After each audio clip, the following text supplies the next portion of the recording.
दोस्तों, आज एक बार फिर हमारे साथ हैं करंट अनप्लग्ड के संपादक श्री राजीव रंजन सिंह। राजीव जी, स्वागत है आपका नई परख के मंच पर।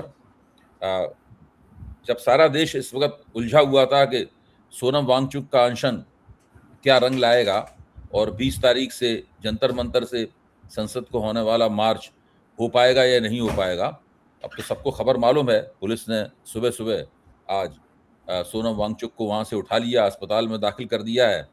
साथ में वो बाकी धरना देने वाले काकरोच जनता पार्टी के कार्यकर्ताओं वगैरह को भी वहां से हटा रहे हैं। यानी सरकार ने तय कर लिया है कि जंतर मंतर उन्हें खाली करवाना है और वो प्रक्रिया शुरू हो गई है। तो हम लोग थोड़ा सा आज की चर्चा, मैंने केवल एक खबर बता दी, चर्चा का मुख्य विषय जो आपसे बातचीत करने का मकसद था वो कुछ और है। सोनम वांगचुक के अनशन से भी ज्यादा एक बड़ी संगीन खबर है, भारत के लिए संगीन खबर है और सारी दुनिया के लिए संगीन खबर है। वो ये है कि सारी दुनिया डीजल के एक अभूतपूर्व संकट का शिकार होने वाली है। और जब डीजल का संकट होता है तो उसका असर ये होता है कि पूरी की पूरी अर्थव्यवस्था उससे गहराई से प्रभावित होती है, क्योंकि जितने भी ट्रक चलते हैं, माल ढुलाई होती है, किसानों के ट्रैक्टर चलते हैं, किसानों बहुत सारे ट्यूबवेल चलते हैं सिंचाई के लिए, सब कुछ डीजल से होता है। और जब डीजल का संकट अगर आ जाए, सप्लाई का संकट आ जाए, लोगों को डीजल मिलने की किल्लत हो जाए, तो पता नहीं इसका कितना बुरा असर होगा।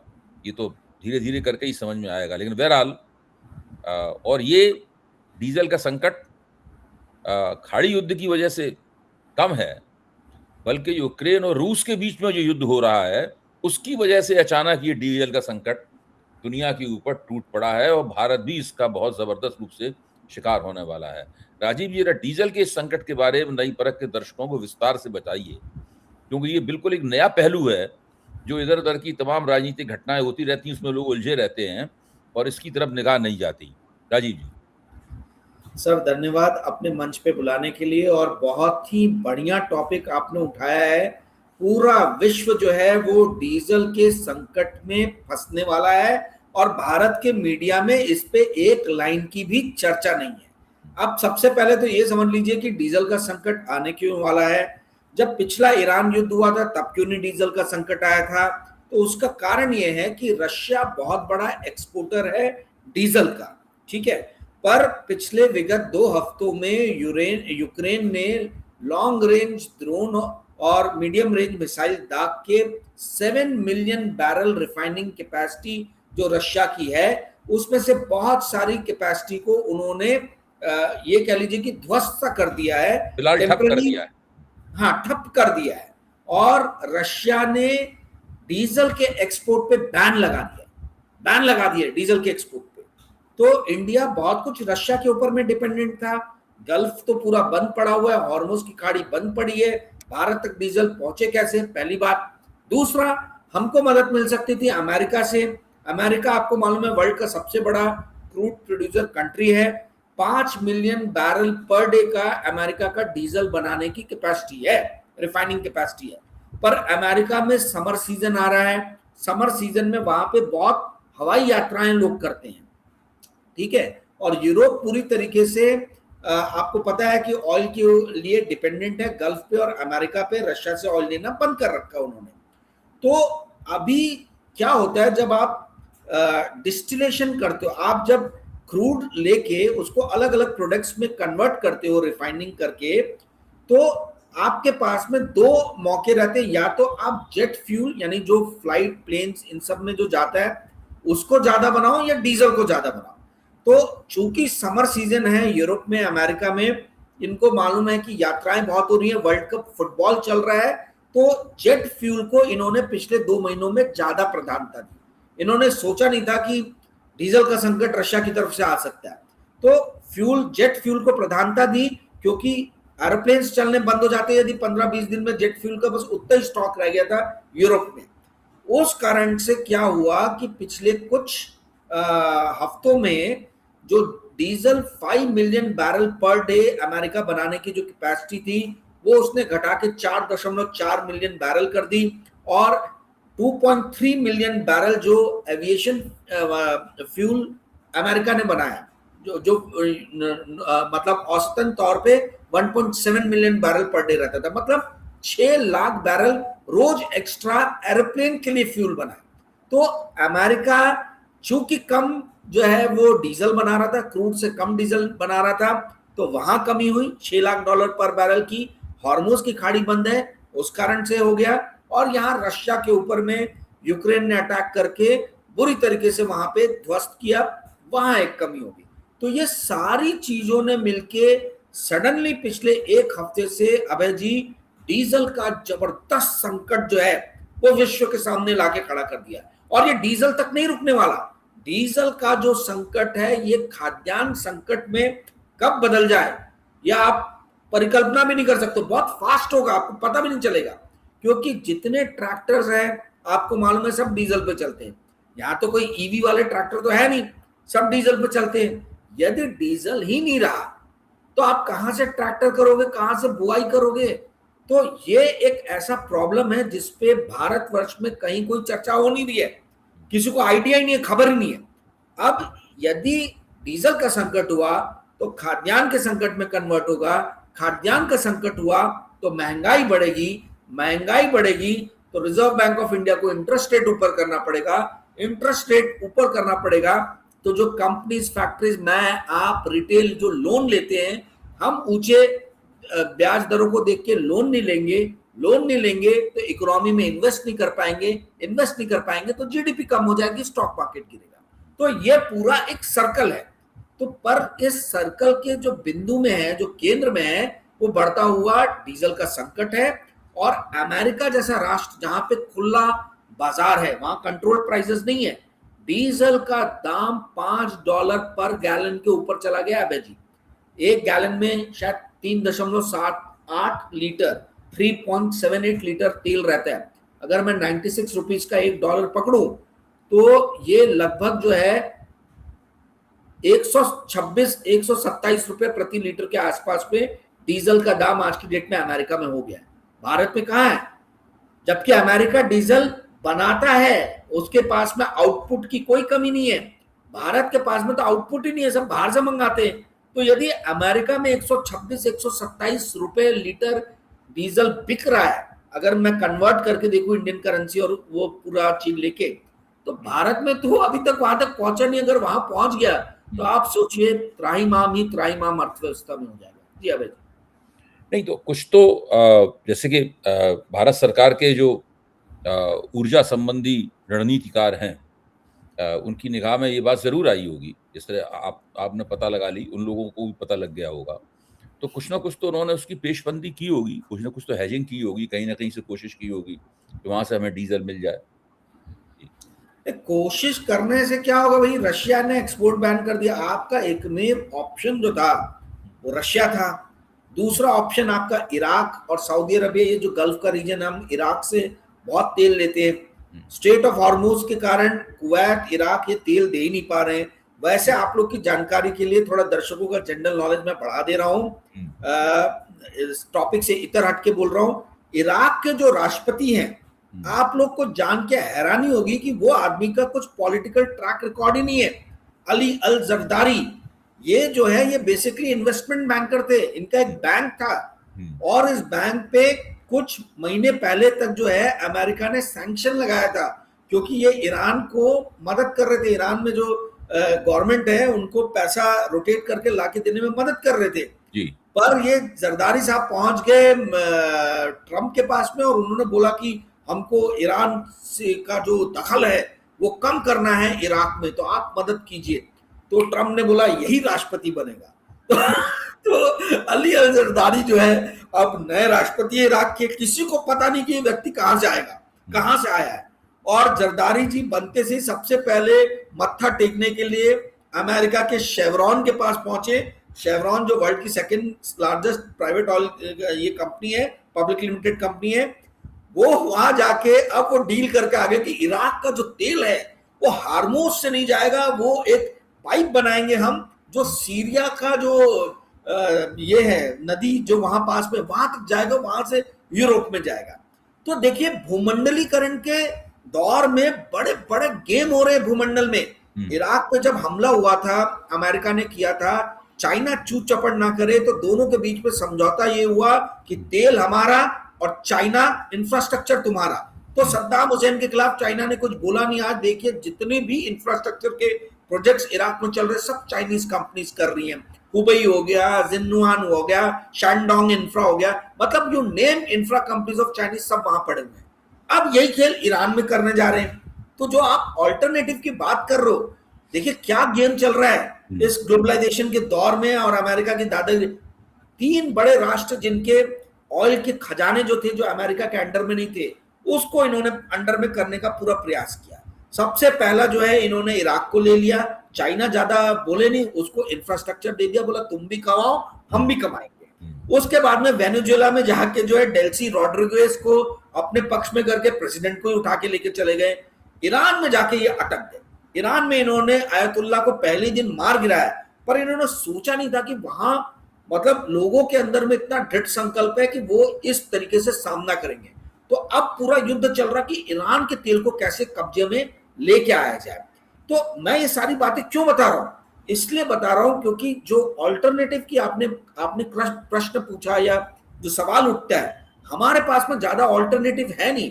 हमको रशिया से मिलता है, गल्फ से मिलता है और अमेरिका से मिलता है। अमेरिका जिस दिन चाहेगा वो मना कर देगा। रशिया खुद परेशान है, यूक्रेन युद्ध में फंसा हुआ है, और गल्फ जो है वो फंसा हुआ है। तो आप जो बोल रहे हो कि पॉलिसी मेकर्स ने कुछ ना कुछ हेजिंग किया होगा, कहीं ना कहीं रास्ते से ढूंढा होगा, तो हेजिंग उनकी यही है कि इस मूर्ख देश को आप फंसा के रखो नकली मुद्दों में, नकली बहसों में। एक व्यक्ति अनशन पे बैठा है, दिन भर न्यूज साइकिल में वही चलाते रहो कि उसका अनशन कब टूटेगा, कैसे अनशन को तोड़ा जाएगा। एजुकेशन मिनिस्टर इस्तीफा देगा कि नहीं देगा, मेडिकल के पर्चे लीक हो जा रहे हैं, एग्जाम नहीं हो पा रहा। इतने इनएफिशिएंट, निकम्मे, नकारे एजुकेशन मिनिस्टर को कोई दूसरे राष्ट्र में होता तो पहले दिन इस्तीफा हो जाता। पर हमारे देश में एक बहस चलाई जा रही है, लोगों का ध्यान भटकाया जा रहा है अलग तरफ कि भाई ये मेन मुद्दे जो है, जो डीजल का, खाद्यान्न का जो संकट इस देश में आने वाला है, जो रुपया 96 के क्रॉस करके चला गया है। अभय जी, इन्होंने एफसीएनआर स्कीम लॉन्च किया। एफसीएनआर स्कीम लॉन्च करने के बाद भी रुपये की गिरावट थम नहीं रही है। और एफसीएनआर ठन गोपाल, कोई एनआरआई ज्यादा पैसे अभी तक लगा नहीं रहे। उनको लड्डू देने के लिए ये 7.5% इंटरेस्ट रेट ब्याज भी देने को तैयार है, जो मेरे को और आपको इंडिया में नहीं मिल रहा है। समझ रहे हैं? तो ये बड़े बड़े लेवल के गेम इंडिया में चल रहे हैं। आर्थिक रूप से हम खोखले हो रहे हैं, पर हमारा ध्यान मान आ जाए, इसके लिए हमको फंसा के रख दिया है, उलझा के रख दिया है सोनम वांगचुक ने। और प्रोपेगेंडा मॉडल का जो एक सबसे अहम चीज जो होता है, वो होता है पेयरिंग। तो पेयरिंग कैसे कर रहे हैं? तो पेयरिंग प्रोपेगेंडा मॉडल में ना केवल आपको फायदा होना चाहिए, बल्कि दुश्मन को नुकसान होना चाहिए। तो प्रोपेगेंडा मॉडल में ये कर दिया है कि भाई पेयरिंग में कि सोनम वांगचुक जो है वो बैठे हैं अनशन पे, राहुल गांधी गायब है, कांग्रेस जो नहीं साथ दे रहा। तो आप ये सवाल ना उठाएं कि निकम्मे नकारे एजुकेशन मिनिस्टर का इस्तीफा क्यों नहीं हुआ। आपने उसको पेयरिंग कर दिया, विलनाइजेशन बना दिया, का काम किया अपने सबसे बड़े प्रतिद्वंदी के खिलाफ। तो ये पूरे देश में बड़े लेवल का गेम चल रहा है। पर मुझे दुख होता है कि इस देश की जनता और जो जागरूक, जो पढ़े लिखे लोग हैं, वो भी नहीं समझ पा रहे कि कैसे पेयरिंग हो रही है, कैसे विलनाइजेशन हो रहा है, कैसे पर्सोनिफिकेशन इस तरीके से किया जा रहा है कि एक निकम्मे नकारे एजुकेशन मिनिस्टर के इस्तीफे के बदले विपक्ष का जो सबसे बड़ा लीडर है उसको आप निकम्मा नकारा घोषित कर दो, क्योंकि वो एक आदमी अनशन पे बैठा उससे मिलने नहीं जा रहा है। तो कहने का अर्थ यह है कि जितने भी हमारे देश में मेन मुद्दे हैं वो सब कहीं गौन हो गए हैं, पीछे हाशिए पे चले गए हैं, क्योंकि इस देश की जनता जागरूक नहीं है। जी अमित। अब ये तो आपने जो विश्लेषण किया उससे मैं पूरी तरीके से सहमत हूँ। हम लोग नई परख पे ये बातें तरह तरह से, कुछ मेरे जरिए, कुछ दूसरे प्रवक्ताओं के जरिए, दूसरे विश्लेषकों के जरिए हम लोग ला रहे हैं उनको, उसके ऊपर तरह तरह की प्रतिक्रियाएं भी हो रही हैं। लेकिन खैर, अभी हमारा चर्चा का मुख्य विषय अर्थव्यवस्था है। अर्थव्यवस्था की एक दूसरी बड़ी प्रॉब्लम यह है, जो कि अमेरिका और ट्रंप की तरफ से आई है। हालांकि आजकल सारी समस्याएं उनकी तरफ से ही आ रही हैं, ट्रंप की तरफ से ही आ रही हैं, खाड़ी युद्ध उनकी तरफ से आ रहा है। तो उन्होंने क्या किया है कि उन्होंने सूचियां बनाई हैं देशों की। एक सूची अमेरिकी सुपर कानून जो है 301 के तहत बनाई गई है। ये 60 देशों की सूची है, इसमें भारत है। तो इसमें ये इस सूची में इन 60 देशों पे अमेरिका का इल्जाम ये है कि ये लोग जबरिया श्रम करवाते हैं, जबरिया मजदूरी करवाते हैं, फोर्स लेबर करवाते हैं। तो फोर्स लेबर करने वाले जो देश हैं उनके ऊपर वो लोग विशेष रूप से कुछ टैरिफ थोपेंगे, ये उनका कहना है। दूसरी सूची 5 देशों की सूची है। ये वो देश हैं जो रूस से तेल लेते हैं, उसमें भी भारत है। उसके ऊपर वो 100% टैरिफ थोपना चाहते हैं, क्योंकि वहां पर टैरिफ थोपने में दिक्कत ना है, इसलिए बाकायदा उसके लिए कानून बनाने की योजना पर वो लोग अमल कर रहे हैं। कानून बना लेंगे, उसके बाद भारत के ऊपर टैरिफ थोपेंगे।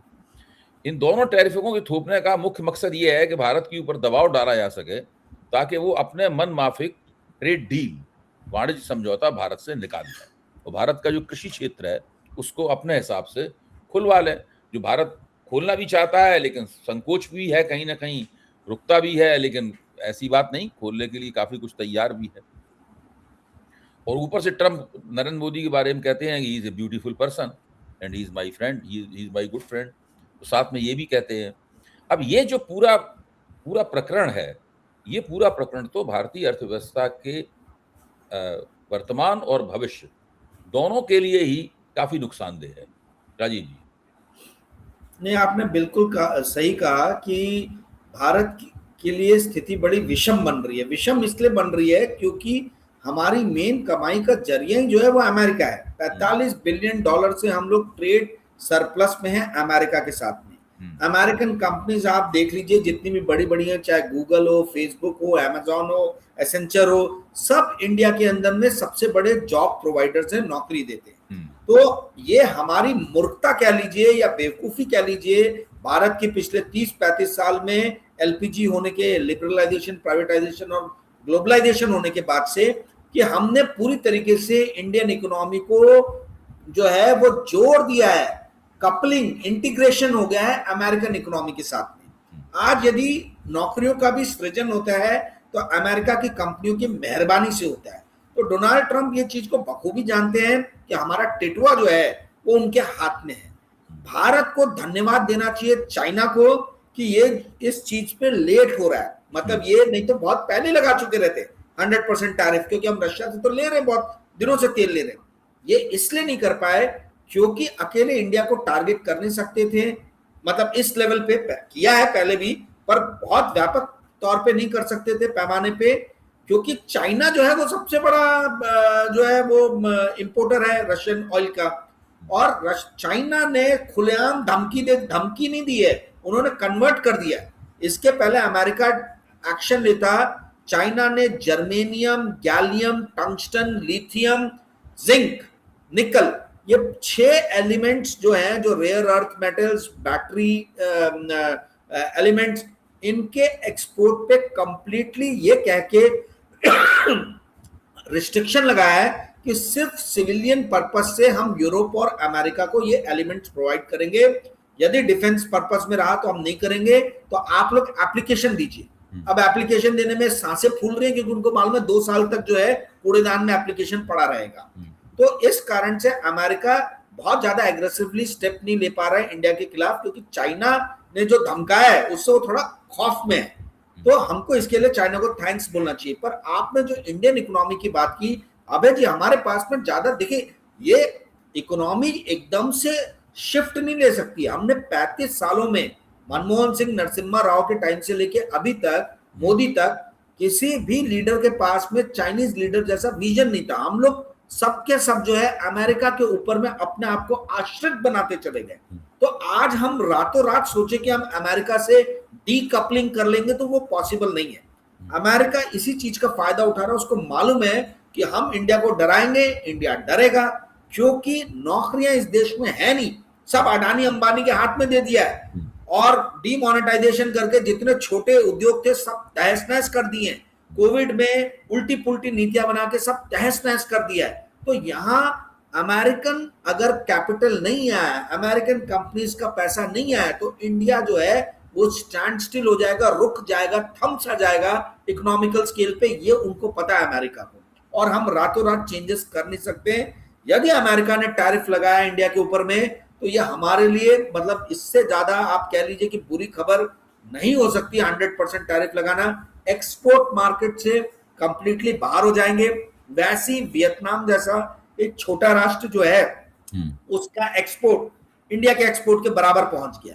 अब बहुत सारे लोग बोलेंगे कि चीन की कंपनी वियतनाम से एक्सपोर्ट कर रही है, जो भी है, पर वो दिख तो रहा है वियतनाम के बैलेंस शीट में ना, वियतनाम में ही पैसा आ रहा है, बाद में भली कहीं भी जाए। तो कहने का अर्थ ये है अभय जी कि रातों रात कोई सोल्यूशन हमको मिलने नहीं वाला। हमें कैसे भी डिप्लोमेसी द्वारा, कूटनीति द्वारा, या जैसे चाइना डरा रहा है, धमका रहा है, वैसे इंडिया कुछ डरा धमका सकता है, यदि ये बोल के कि अगर आपने डोनाल्ड ट्रंप हमको समर्थन नहीं किया तो 80 लाख इंडियंस अमेरिका में आज की डेट में हैं। अभी इलेक्शन होने वाले नवंबर में, आप ये मान जाओ कि हमारा जो एनआरआई कम्युनिटी है उसमें एक तरफा हम ऐलान करेंगे कि यदि डोनाल्ड ट्रंप ने टैरिफ डाला तो हम डेमोक्रेटिक पार्टी को सपोर्ट करेंगे। डेमोक्रेटिक पार्टी में भी, मैं दर्शकों के जनरल नॉलेज के लिए बता दूं संक्षेप में चीज, देखिए दोस्तों, अमेरिका कैपिटलिज्म का फाउंटेन माना जाता है, परंतु अमेरिका के अंदर में बहुत बड़ा परिवर्तन हो रहा है। अमेरिका में रिपब्लिकन के अगेंस्ट जो बड़ी पार्टी है डेमोक्रेटिक पार्टी, इस पार्टी के अंदर में एक धड़ा बहुत तेजी से उभर रहा है, डेमोक्रेटिक सोशलिस्ट ऑफ अमेरिका। जौहर ममदानी हो गए, गैविन न्यूसम हो गए, काफी सारे लीडर्स हैं, सिएटल की जो मेयर हो गई वो हो गए, ये सारे के सारे जो हैं ये सोशलिस्ट लोग जो हैं ये उभर रहे हैं डेमोक्रेटिक पार्टी में। और जो सेंट्रलिस्ट थे, ओबामा, बाइडेन, क्लिंटन, ये सब पीछे की तरफ चल गए। नया यंग खून जो है वो डेमोक्रेटिक पार्टी में उभर रहा है।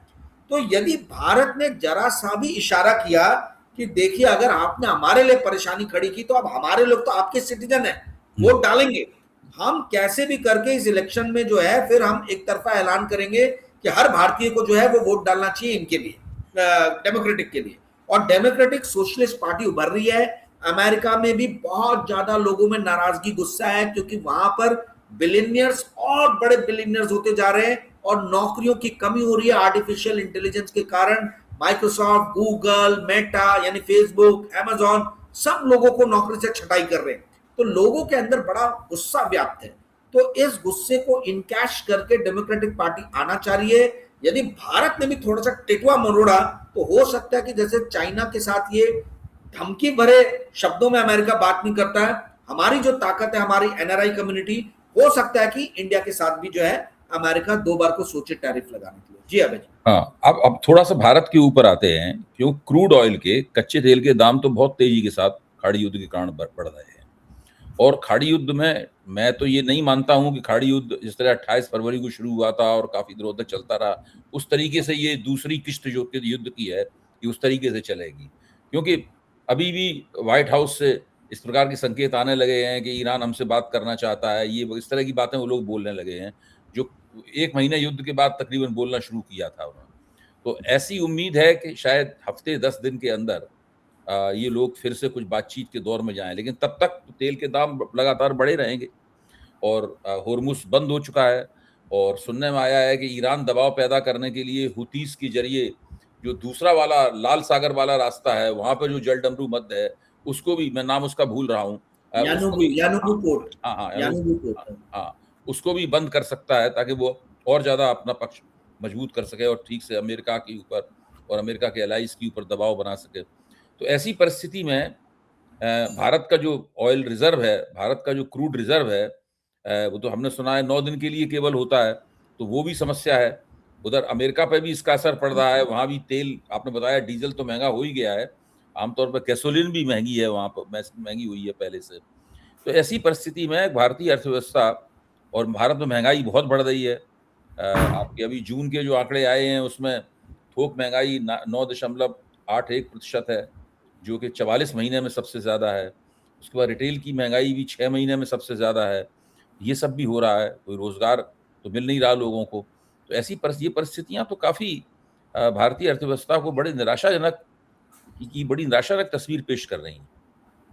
नहीं, बिल्कुल निराशाजनक चित्र तो है ही अभय जी। और आपका जो मानना है कि युद्ध लंबा नहीं खींचेगा, मेरा इतर इससे अलग हटके मानना है। युद्ध ये लंबा खींचेगा, ये इस तरीके से कुछ ना कुछ होता रहेगा जिससे क्रूड जो है उसकी सप्लाई, डीजल की सप्लाई जो है ये सुचारू रूप से चालू ना हो पाए, क्योंकि यही एक तरीका है जिसके माध्यम से ईरान, चाइना, रशिया सब मिलके जो है अमेरिका को, खासतौर पे डोनाल्ड ट्रंप को एक सबक सिखा सके।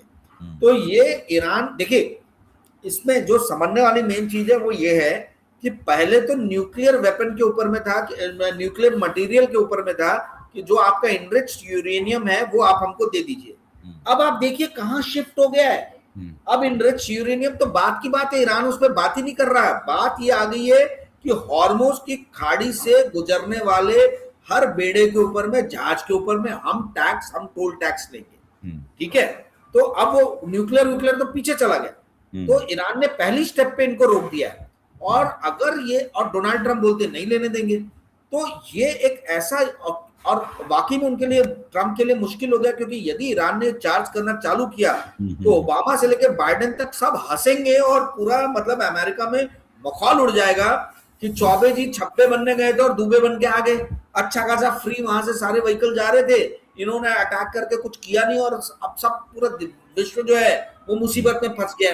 तो कहने का अर्थ है कि ये युद्ध लंबा खींचने वाला है और इसमें भारत जैसे राष्ट्र के लिए सबसे बड़ी मुसीबत है, क्योंकि हमारा स्ट्रैटेजिक पेट्रोलियम रिजर्व जो है वो 100 मिलियन बैरल के आसपास में है। हम लगभग 4-4.5 million barrel per day use करते हैं। 4.5 मिलियन बैरल, उसमें लगभग 4 मिलियन बैरल इंपोर्ट होके आता है। तो आप कटौती भी करोगे तो कितना कटौती करोगे? 3 महीने का आपके पास में रिजर्व है क्रूड का, और आप पूरा यूज भी नहीं कर सकते हो, क्योंकि प्रेशर बनाने के लिए 30% जो है वो स्ट्रैटेजिक पेट्रोलियम रिजर्व में क्रूड बने रहना चाहिए। तो आपके पास में गिन के 2 महीने का है। और रशिया जो कि आपको सप्लाई करता था उसने बंद कर दिया एक्सपोर्ट। उसने बोला हमारी खुद की रिफाइनरीज जो है वो तबाह हो गई हैं, तो हम कैसे आपको भेजें। तो हमारे लिए बड़ा ही ग्रिम पिक्चर बन रहा है। अबे जी, मुझे ताज्जुब हो रहा है कि ना तो स्टॉक मार्केट ध्यान दे रहा है उसकी तरफ, ना कोई मीडिया ध्यान दे रहा है। पर जब ये स्थिति सबके सामने आएगी तो इतनी तेजी से ये मुद्दा जो है वो बड़ा बनेगा, और तब अफसोस करेंगे कि हमने कोई अभी तक स्ट्रैटेजी क्यों नहीं बनाई। आपकी जानकारी के लिए दे दूं, जापान और साउथ कोरिया ने किसी भी तरीके से अपना जो मतलब वो जो इंपोर्ट कर रहे थे उसको उन लोगों ने पूरी तरीके से कर्टेल कर दिया है। मतलब इंपोर्ट जो है एकदम कम कर दिया है तेल का। भारत ने भी कुछ हद तक किया है, पर वो तब किया है जब इन दोनों राष्ट्रों के पास में 150 से लेके 180 दिन तक का रिजर्व है। 6 महीने का, हमारे पास में 2 महीने का है। तो आप ये समझिए कि बाकी राष्ट्र जो है वो बहुत फास्ट एक्शन ले रहे हैं अपने आप को बचाने के लिए। हमने अभी तक, मेरी जानकारी में तो कुछ भी ऐसा स्टेप उठाया नहीं है जिससे हमको नजर आया कि भाई डीजल की एक सुचारू व्यवस्था बनी रहेगी, पेट्रोल की सुचारू व्यवस्था बनी रहेगी, क्रूड की बनी रहेगी, एलपीजी की बनी रहेगी। जी अभय जी, राजीव जी, आपने बहुत सुंदर विश्लेषण किया। खासतौर से जो डीजल के संकट के ऊपर आपने प्रकाश डाला, ये बिल्कुल एक नई खबर है। मुझे ये आपके सामने कबूल करने में कोई संकोच नहीं है कि मुझे भी इसके बारे में कुछ भी नहीं पता था। और ये एक बहुत महत्वपूर्ण समाचार है जिससे हमारी पूरी कृषि अर्थव्यवस्था संकट में फंस सकती है, देश के ऊपर खाद्यान्न संकट आ सकता है, और ढुलाई महंगी हो जाने से पूरी अर्थव्यवस्था पर विपरीत असर पड़ेगा। इससे महंगाई भी बहुत बढ़ेगी, और पता नहीं सरकार के पास ये सूचना है कि नहीं है, पता नहीं सरकार इससे निपटने के लिए क्या कर रही है। हमारी सरकार तो अजीबोगरीब किस्म की ये हाथ में हाथ रख बैठी रहती है, कोई खास तैयारी करती नहीं किसी चीज़ों के लिए, और बहुत देर में प्रतिक्रिया करती है हर चीज़ पे। चलिए देखते हैं, नज़र रखते हैं सरकार कुछ करती है नहीं करती है, और जल्दी ही इसी से संबंधित अन्य प्रश्नों पर बातचीत करने के लिए हम लोग मिलते हैं। धन्यवाद राजीव।